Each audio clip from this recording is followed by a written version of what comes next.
and hit Binghamton's boot. Inside were the marked bills and Binghamton's own I.D. card.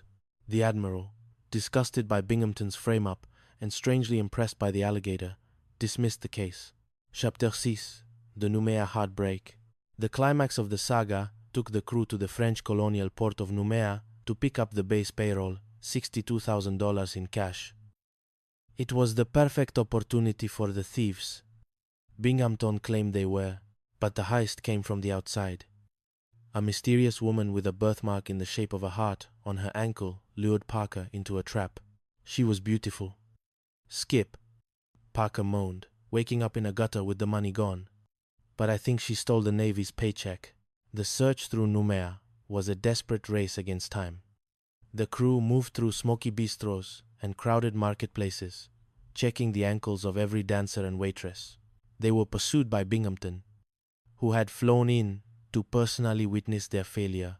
The trail led to a grand casino where the woman and her accomplice, a local black market kingpin, were hiding the money inside the hollowed-out ornamental cannon.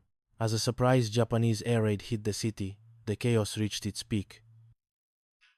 The thieves tried to fire the cannon to destroy the evidence, but the 73's crew intercepted them. 73's Daza, Wichinga 70.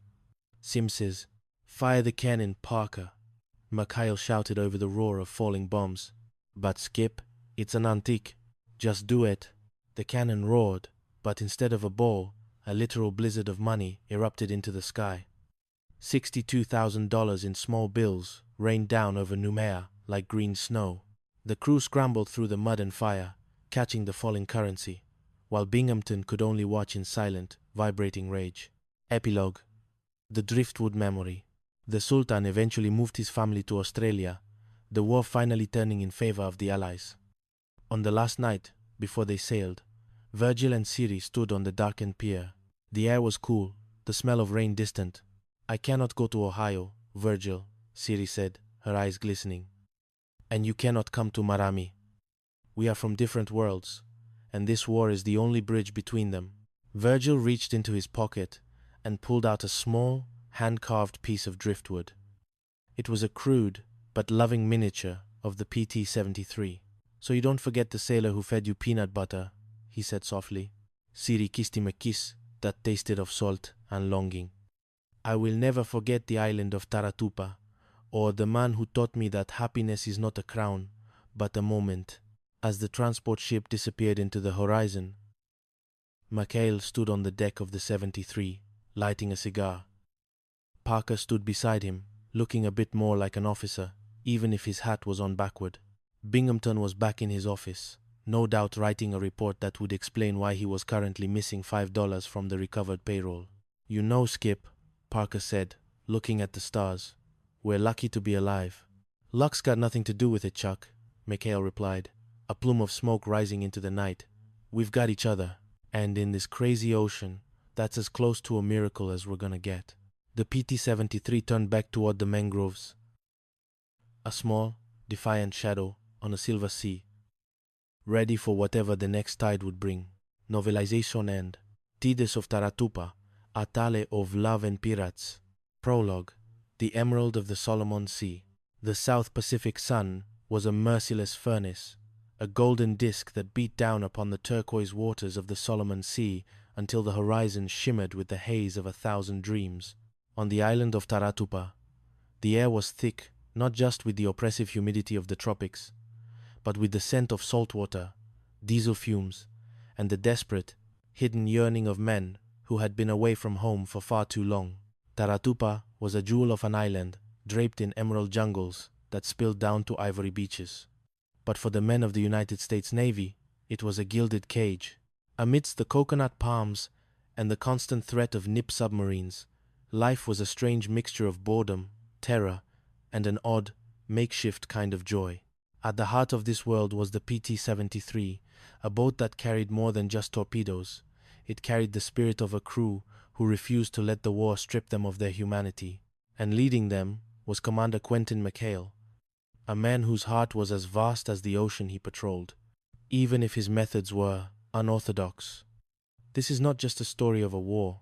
It is a story of how love, in its most clumsy and beautiful forms, found a way to bloom in the shadow of a cannon.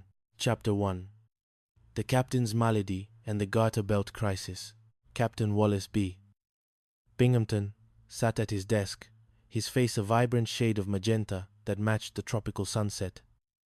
His stomach was a battlefield of nerves and cheap military-grade coffee.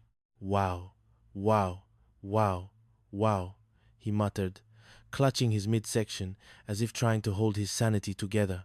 He wasn't thinking about tactical formations or the encroaching Japanese fleet. At this moment, his universe revolved around garter belts.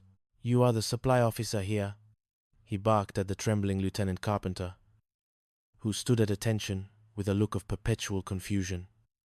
"If the nurses need garter belts, then you snap to it. I mean, you shake a leg. Oh, you know what I mean." Binghamton felt as though the entire weight of the Pacific Theater was resting on his narrow, starch-stiffened shoulders. He was a man of regulations, a man who believed that a well-creased uniform was the first line of defense against chaos. But Taratupa was the capital of chaos.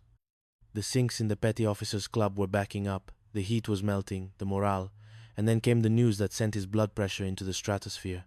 "Sir," Carpenter stammered, "I just got a message from a pal of mine at conflict. Admiral Rafferty, Iron Pants Rafferty, is arriving today for a sneak inspection." The color drained from Binghamton's face, leaving it a sickly, chalky white.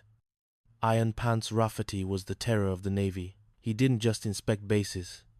He dissected them with the precision of a surgeon and the mercy of a shark. "My stomach acid could start a car." Binghamton groaned, reaching for a bottle of pills.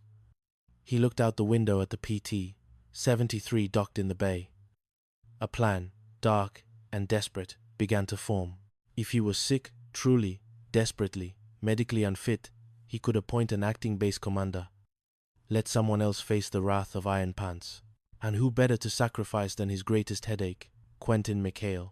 "I'll appoint Macaulay," he whispered with a wicked gleam. "With him and his cutthroats in charge, they'll run wild and destroy themselves right in front of the Admiral. It's brilliant. Absolutely brilliant." Chapter 2. The Acting Commander and the Lady in White. Commander Quentin McHale belonged on the bridge of a PT boat, not behind a mahogany desk. When he was summoned to the hospital to find Binghamton clinging to life, he knew he was walking into a trap. Binghamton lay there, groaning with a theatricality that would have made Broadway jealous. "I'm appointing you the acting base commander, McHale," Binghamton wheezed. "And Parker here, acting executive officer." Ensign Charles Parker, a man whose nervous energy was a physical force, nearly levitated with joy. "Oh boy, did you hear that, Skipper? You'll never regret this." McHale looked at Parker, then at the dying captain. "Sir, I'm a saltwater skipper. I'd be no good behind a desk." But the order was signed. McHale was now the law on Taratupa. The transition was instantaneous and predictably messy. Within hours, the office was flooded with requests. The sinks were still backing up, and a shipment of garter belts had finally arrived, looking more like slingshots than lingerie. Amidst this frenzy, Lieutenant Elena Vance walked in. She was a vision of starched white and quiet competence. Elena was the new head nurse, a woman who had seen the worst of the war in the field and had little patience for military posturing. When she found McHale, feet on the desk, cigar in mouth, she didn't salute. "She see her, Commander McHale?" "I was told the captain was indisposed." McHale sat up, uncharacteristically flustered. "The plumbing in the nurses' quarters is a disaster, and these items you sent over," she held up a garter belt with a look of extreme skepticism, "are technically combat-grade elastic. Unless you want us to catapult our stockings at the enemy, I suggest you find the real ones." As she left, McHale felt a strange tug at his heart, a sensation far more dangerous than any Japanese torpedo. Chapter 3. The USO Enchantment and Gruber's Lee. While McHale grappled with bureaucracy, his crew was dealing with the heart. Gruber, the crew's resident hustler, was in a state of panic. A USO show was arriving, and among the dancers was Ginger, the girl he'd been writing to for a year. The problem, he'd told her, he was a lieutenant commander. She thinks